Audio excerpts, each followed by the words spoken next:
This is episode 249, and today we're chatting about the signs of disordered behaviors around eating, gauging your sense of self and security on your own terms, releasing judgment of food choices, and so much more. Our guest today is Kim Krans, a visionary artist, author, and creator of the New York Times bestseller, The Wild Unknown Tarot, The Wild Unknown Animal Spirit, The Wild Unknown Journal, and The Wild Unknown Archetypes Deck and Guidebook. She received her BFA in drawing at Cooper Union in NYC, MFA in mixed media at Hunter College, and MA in depth psychology and creativity at Pacifica Graduate Institute in California. Her seeker's heart has brought her to study in-depth practices of yoga and shamanism in India, Africa, Europe, and the UK. Kim teaches events and workshops that activate the forces of creativity and radical transformation through art, meditation, mysticism, and movement. Her new book, Blossom and Bones, Drawing a Life Back Together, was recently published by Harper One. You can check out Kim's work and her book by going to thewildunknown.com and Kim Krans, that's KIMKRANS.com. Now, this episode was recorded in mid-April. I hope by the time it launches May 24th that we're in a different place as per quarantine. I hope to goodness. But because this was recorded mid-April, just keep that in mind when Kim starts off by talking about quarantine. Now, the audio isn't the best. I've really tried to edit it as much as I could. It's still a beautiful episode, but you're going to hear a little bit of rubbing because we just couldn't edit out everything. So enjoy it. Stay present. You're going to love it. Now, if you want to delve a little bit deeper into the work that Kim is talking about, again, you can follow her using the links that I just shared with you. And if you want to go even deeper while bringing a kind of a keto groundedness to it all, check out my program, happyketobody.com, if that's of interest. If you have questions about today's content, you can head on over to healthfulpursuit.com/contact and ask me. You can catch up on previous podcast episodes and notes from today's show by going to ketodietpodcast.com. Just look for episode 249 when you get on that page. All the episodes that have ever existed for the keto diet are on that page, so sometimes you need to scroll just a little bit to find it. Okay, let's do this thing. Hey, I'm Leanne Vogel, and you're listening to the Keto Diet Podcast. I've put together a free 21-page guide on achieving weight loss on your keto diet if nothing is working, as a little thank you for being here today. Grab your free guide at ketoforwomen.com to get the steps you need to overcome the hurdles standing in your way. Good morning. I'm Kim Krans. I speak to you now from the bunker of my home as we are all burrowed away in our respective homes due to coronavirus. An especially interesting time to contemplate the subject that I want to talk about today as a result of my new book coming out, a graphic memoir called Blossoms and Bones. It came out just a couple of weeks before we all went into isolation. And it's a book about my struggle and my creative recovery from an eating disorder, a midlife eating disorder that came quite surprisingly after a divorce and multiple miscarriages. And in my grief and clamor to try to regain a kind of control I once at least thought that or perceived that I had over my life, I became hyper vigilant and hyper focused on my diet and my weight and my body image. So it's interesting to speak now to this audience who is very aware and very conscious of what they are eating and how it affects their body. And, you know, it's likely there's food journals and some really helpful things that you all do that are helping shape your path and get to a place where your mind is clear and your body feels clear and resilient and strong. And for me, the book Blossoms and Bones is really a study of when does that reach a tipping point and then start to teeter over in what I call a slippery slope towards some kind of disorderly eating, which typically involves a few things that I'll talk about on the podcast today, but a kind of additional guilt, paranoia around food, a kind of compulsion or simply it could be thought of as excess attention.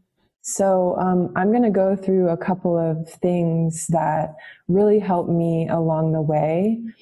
And they're kind of basic components of recovery that we can use as really big anchors to kind of make sure in the midst of all the stresses we're under, and also our desire to have a really strong, resilient body and the best health we can have, to make sure that we're staying on what I'm calling on the path of neutrality.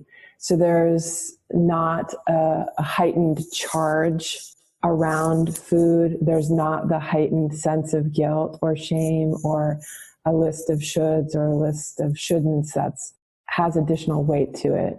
My goal in writing this book and in delving into my own story with eating and eating disorders and creativity really was to get back to a place of neutrality, so that it wasn't the focus of my day, my food, exactly what I was eating, if there was a tablespoon of this or a teaspoon of that, was the sweetener, stevia, or was it honey, and kind of gauging my own sense of self and my own sense of success in my life according to those terms. I needed to get out of that trap so that food was again something that nourished me and could help me do what I'm here to do on earth, which is a much greater purpose than just, consuming food and being oriented around my own health. My job here as an artist and author is to delve into creativity and also to serve others and serve the world. So no matter if we're a teacher, a mom, a therapist, trying to figure out our new career, new direction, I want to get to a place with my relationship to food and my body where I feel neutral and clear, so that it's not dominating. Rather, the deeper joys and the deeper loves of my life are dominating. And that leads me to better relationships, better life, more fun, helping the world at large, all those types of things. So I'm going to also wrap the session today with a prayer from the very end of the book, and that I wrote as a kind of final blessing. So stay tuned for that to come at the end. Homemade or store-bought, I love cookies. Always have and always will. And my husband, Kevin, loves them even more. My aunt calls him the cookie monster for good reason. He's a lean, mean cookie-eating machine, and he'll eat up any cookie regardless of the ingredients. We keep all sorts of keto cookies in the house, for real, like 4 different brands at all times. But Kevin always devours the super fat cookies the very first, always. Doesn't matter what other brands, if there is a bag of super fat cookies in the house, whether it be chocolate chip or snickerdoodle, he will find it and he will eat it. Instead of inflammatory fats and loads of sugar, you can find ingredients like almond flour, coconut flour, grass-fed butter, grass-fed collagen in super fat cookies. They come in 3 different flavors: chocolate chip, snickerdoodle, and peanut butter chocolate chip. There's a flavor for every cookie connoisseur. I'm allergic to dairy, so I haven't been able to try them. I know it's a total bummer. So I trust my Cookie Monster husband's endorsement. I'll stick to super fat nut butter packets instead, but he's got his cookie game sorted. Load up on cookies or fat packs by heading to superfat.com and using the coupon code Leanne, all in caps, at checkout for 15% off your whole order. Again, that's superfat.com with the coupon code Leanne, Leanne, at checkout for 15% off your order. Enjoy! So the 3 categories I want to talk about today that help me delineate my, say, like on a scale from 0 to 10, my neutrality around food, are 3 things that are talked about a ton in any recovery program, whether alcohol, drugs, sex, porn, food, Overeaters Anonymous, anything like that. It's the concept of people, places, and things. So I'm going to go through we'll go through them one at a time, and I'll just talk through some ways to think about them specifically in relation to food. Meanwhile, I think it's worth mentioning that when I talk about this sense of neutrality, some of you might have the book Blossoms and Bones, and on 16 and 17, there's an entire page. It's like a mind map that's covered with, quote, all the foods I shouldn't eat. And it goes through everything, sugars to fruits, to melons, to juices, to nightshades, soy, carbs, caffeine, things that aren't alkalizing, things that aren't local, things that upset my stomach, hard to digest. You know, there's mercury in fish, dairy. So that's a good example of the non-neutrality. If you could see this visual page, you would see it has a kind of like, not kind of, a totally paranoid tone underneath it. All the things that when I'm consuming them, I feel like they're bad for me in some way, or my body's going to respond in some way, or someone on Google somewhere just says it's something I shouldn't have for whatever reason. And then on the following page, I list in a much more spacious and open way things that feel good. And the list is much smaller. The other list has likely hundreds of things I shouldn't eat. This list is very small. It says things that feel good are sunshine, space, walks, nature, trees, friends, music, warm oatmeal, tea, being honest, laying in shavasana, water, and light.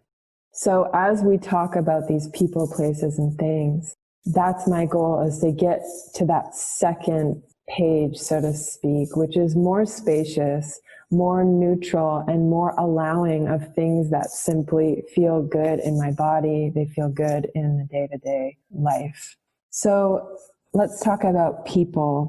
I've found this really interesting in relation to food, in that one of the main components of recovery is community, and having supportive people in one's life that they're really being honest with. So I've had to watch this in myself if I'm working with a nutritionist, to really let them know, like, hey, sometimes, or I have a history of, you know, fill in the blank, or when I look at myself in the mirror, these are the thoughts that I'm really thinking. Instead of, my tendency is to show up with a nutritionist and kind of be, you know, my gung-ho, like perfect quote unquote self, where I'm saying all the right things and kind of responding in the right way, rather than saying like, hey, I know you're telling me to do intermittent fasting, but I really need you to know that I have a tendency towards disorderly eating. And if I'm going to do intermittent fasting, as you're recommending, I need to be checking in with you once a week, because otherwise I'll use it as a new excuse in order for me to get even harder on myself in terms of judgment. So honest relationships with the people in our lives, and not hiding. I can't stress this enough. The aspect of hiding and kind of secretly, whether you're secretly eating or secretly not eating, or for me, I was doing like more colonics than I was telling the colonics person I was doing. I was having a lot of digestive teas at night, laxative teas to move things through my system. It's not that those things are bad. Please don't misunderstand me. If there's a kind of aura, so to speak, of secrecy around them, then I would encourage one to question what's really going on there. So I was keeping those things in secret. I was doing juice cleanses that were longer than I would tell my friends. I was doing them combined with rigorous, saunas and sweats and exercises. So I was, in a sense, building myself in a fortress of secrecy around my body and around the shame I had. So that's a really big thing. First is developing community and honesty. And the second, it's just a big whammy to look out for, is not hiding food, not hiding your habits, whether that's eating or certain activities you might be doing to soothe oneself or one's feelings of guilt after consuming what you might consider on that day to be too much or the wrong kinds of foods. And another thing with people, this is really, really big, and it's been amazing and actually very enlightening for me to look at in my relationships, is notice conversations that trigger certain behavior. So what people do you talk to that after that conversation you feel so kind of inspired by or grounded and clear about, yeah, these are my goals. And, I'm doing a great job. We're all doing the best we can. And I have come a long way. And I am healthier than I was a year, 2 years, 5 years ago. There's going to be certain people in our life that we feel fortified and invigorated after those conversations. And then there's the conversations that when we get off the phone, it might be with a family member, relative, old friend, who knows, boyfriend, girlfriend, where after that call or that hangout, we slip into old patterns of self-judgment that could lead to just thinking, yeah, I have been slacking. I really do need to get back on that diet, and look at my body. It looks bad. And, that person's so fill in the blank and I'm so fill in the blank.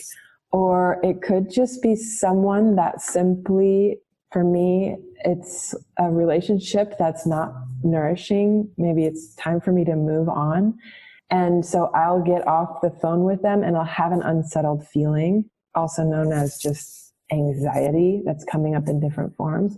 And the first thing I want to do is grab food, grab something to satiate me, or kind of go into a spiral of judgment about myself and my life. So with people, it's really watching who can we hang out with more that again, fortifies our sense of self and our sense of direction without judgment. And then letting go of certain relationships, or being aware of like, hey, I'm going to talk to this person today. And after that call, I'm going to lay down on the floor and I'm going to stretch for a little while. I'm going to breathe and let my system come back into a neutral place. So I'm not moving from a charged emotional state. So that is people. I hope some of those tips are helpful. We'll move on to places. And places have a similar type of quality. I'm sure we can all think of places that we've been where we just feel exhilarated and uplifted by the space. There might be certain rooms in our house, and maybe even now we could each think of one room in the house that feels the most spacious and uplifting. And that's a place, a kind of sanctuary in the home that can really service us through not only through, quarantine with coronavirus and kind of sanity in general, but also our relationship to eating and food. Just having a place where we can literally go and kind of soothe ourselves by being in there. Or maybe there's like books or art projects or what have you that distract one from this central focus of food, because again, that's not my goal, is to be oriented around food all day long. It's like I want the food to service my action in the world.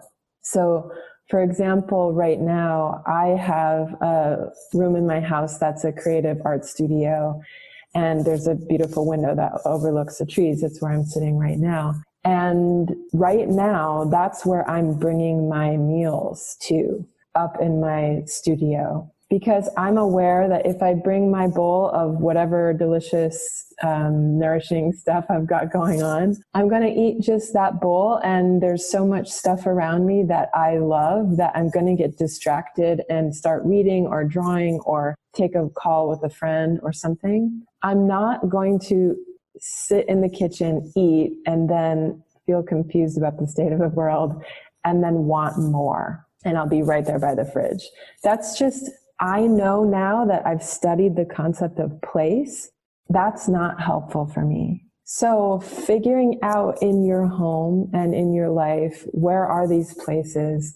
It's almost as if we were to think about the home as having like a radar on it, or your life, it could be even coffee shops. And, back in the day when we used to go to coffee shops in a ton of restaurants, what are those places that, where unhealthy, whether that means not eating, overeating, or just feeling bad about oneself afterwards, no matter what went down, if there's those feelings of like, that just didn't feel good. It never feels good when I eat at such and such place. And allowing those places in your mind to kind of, as if they had a red light that was going off right now. What are those? I can list them for me. I know the exact coffee shop that I never really feel that good when I leave. The vibe is not low, but it just has a kind of like, it's the opposite of uplifting. It just brings me down a little bit. By the time I leave, I've had more sugar than I want to.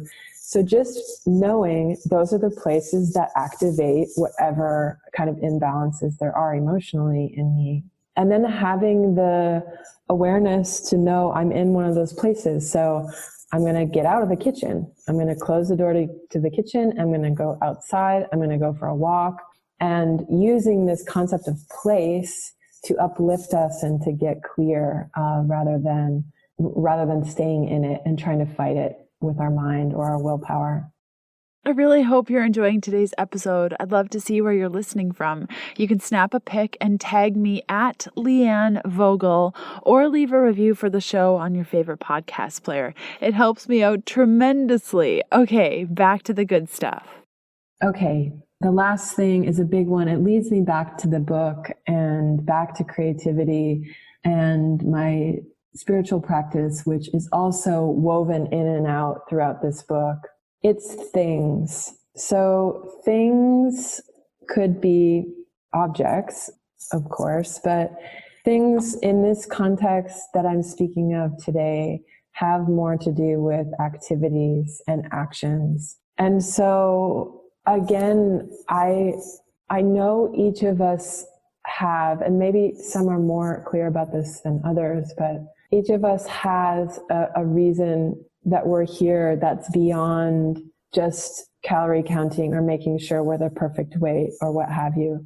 If we have an intense interest in that, it's likely we'll end up as, nutritionists or personal trainers, or we'll end up in the field in such a useful way.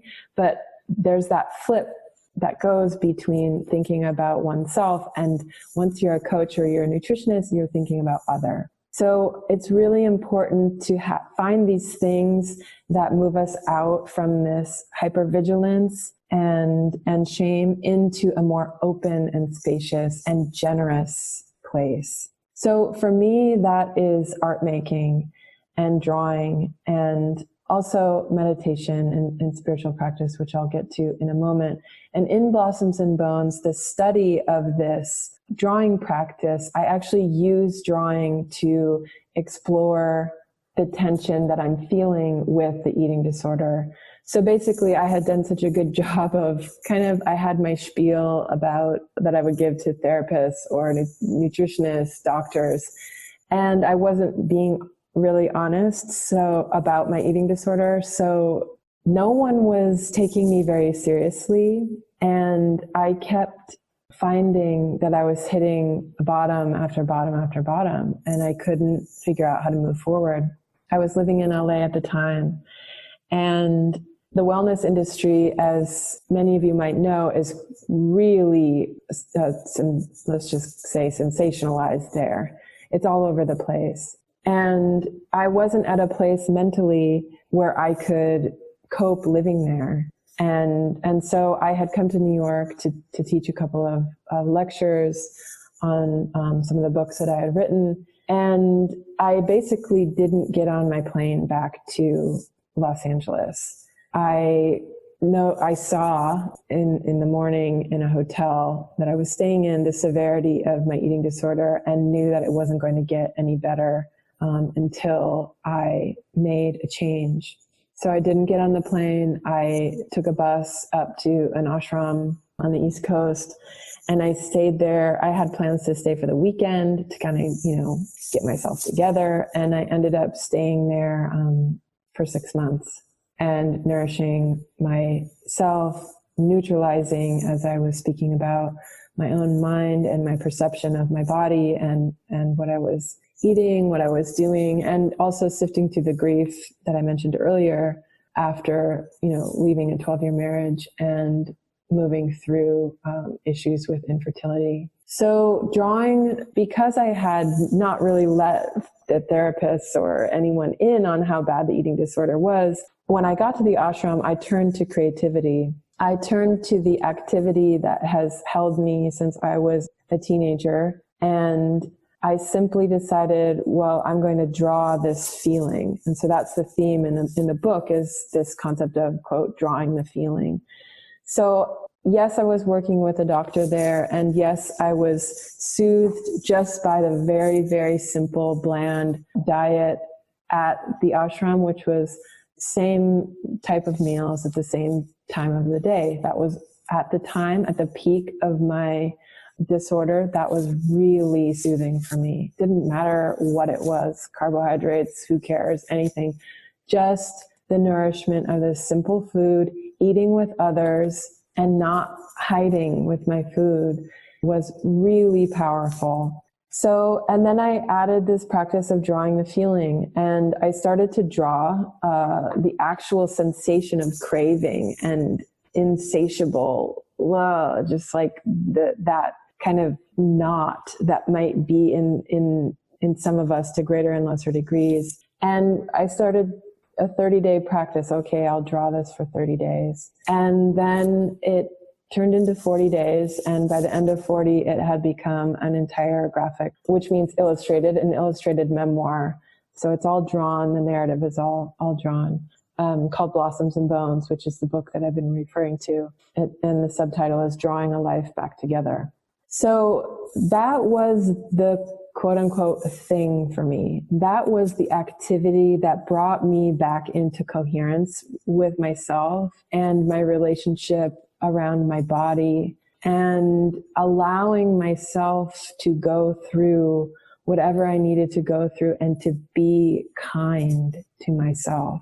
There's a prayer that comes early on. And when I say prayer, I mean there's these kind of blessings that came to me during my meditation practice there at the ashram. And then I would draw them out on the page of the book. And this one, written on April 21st last year, says, "May I be tender with myself as I become myself." So that would be another way of thinking about the word neutrality, or being neutral around one's food, is, can I be tender and compassionate with myself? Can I hold myself and the love and respect for myself above any and all lists of foods one should and shouldn't eat?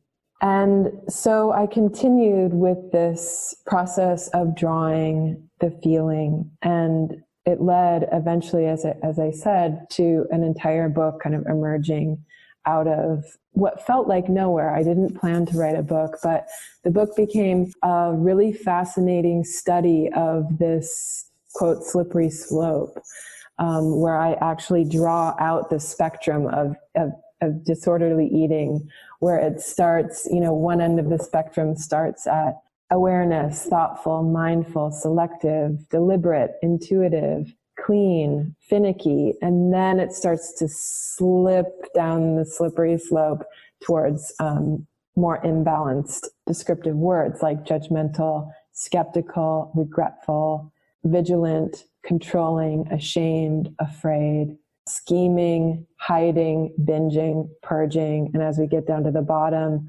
starving and consumed by food itself. And at the bottom there is the eating disorder. So I got to, through this book, kind of contemplate visually what was happening in my own life personally, and then to really get into the nitty gritty within, eating disorders themselves.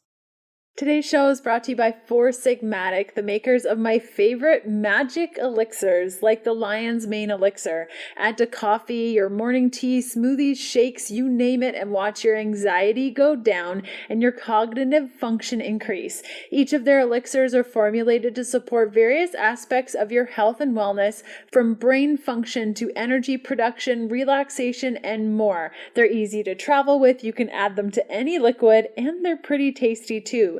Use the coupon code KETO, all in caps, for 15% off all things at foursigmatic.com/keto. Unsure of the link? Check out today's show notes for all the details.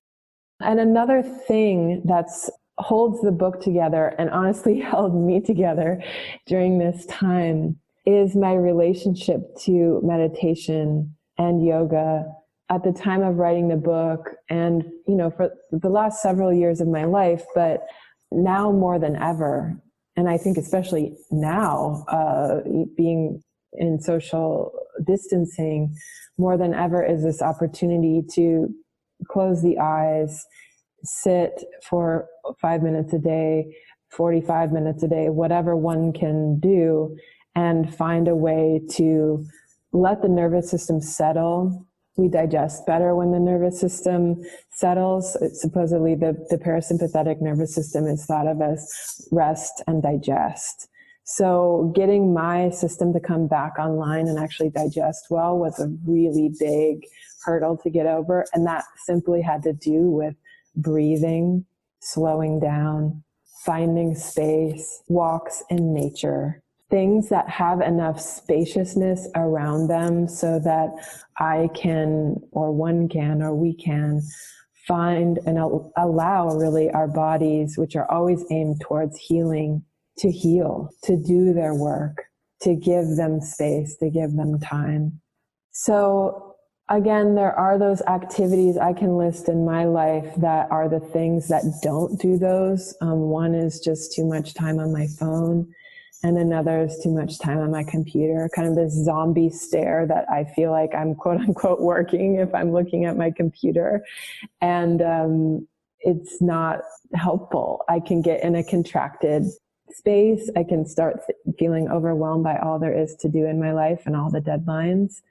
And I miss out on that spaciousness that's always available. So tuning back in, what are 3 things that just even right now you could think of that feel so spacious and good and accepting when you do them? That's a really good anchor to have.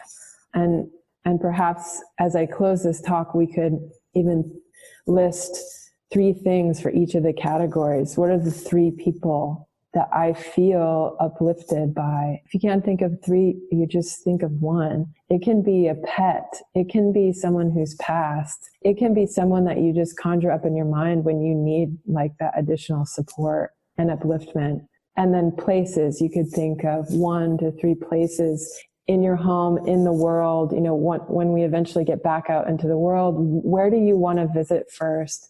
What's the single place that comes to mind that just standing there, just breathing in the air and taking in the sights and the sounds of that place is restorative for the system? And then likewise, things. What are the things, the activities that when we're doing them, they just allow us to be ourselves and they open up a kind of self-acceptance that isn't always available. I hope this has been helpful. I'm going to close with the final prayer or blessing that came to me at the end of the book, and I'll read you the afterword because it's a little bit funny, and in a sense, it's a really good way to tie back into the Keto Podcast and the attentiveness to food that can also be so beneficial and can also be a trap, depending on where we're at with our mind and our heart and what's going on in our life. So here we go. Afterword. This is on page 205, June 19th, 2019. I hope someday, dear reader, that you and I will share a meal. Now that Blossoms and Bones is complete, and it will soon find its way into the hands of both strangers and my dearest friends, I realize we need one final prayer. See, now that I've let the eating disorder out of the bag, there's a new layer of paranoia around the table. Everyone watches me like a hawk, but tries very hard not to. By virtue of how shame travels so quickly and contagiously, soon my table companions start watching their portion control. We sit around picking like birds. No one is hungry here? This food is yummy, people. Come on. I'm anticipating that with the publication of this book, that the table paranoia will only increase. So let's use a prayer to dispel the meal fear. Shrine, please send us a sweet one. I promise to speak it before each meal. I will give it a spin this evening. It's pizza night at the ashram. And the next page says, a prayer to my food, a prayer for us, a prayer for earth. Here it goes. I am neither perfect nor imperfect. You are neither perfect nor imperfect. We toss the bells and whistles and make way for the new song. Thank you all for listening. I'm thinking of you all in our houses, trying to stay healthy, doing our very, very best during this time, being tender with ourselves as we move through this incredibly tender time. All my love. Take care. Bye. Beautiful, vulnerable episode, right? I hope you really enjoyed it. Next up on the podcast, Tuesday, May 26th. Yep, we're back with a couple of Tuesday, Wednesday episodes. This one's going to be launching again Tuesday, May 26th, episode 250. Sandra Scheinbaum is coming on the show to chat with us about behavior change for lasting health. And on Sunday, May 31st, we have episode 251 where I am taking over the show and answering a ton of questions. It's back to back to back to back. I've prepped it. It's going to be awesome. I hope you listen in and I will see you there. Bye.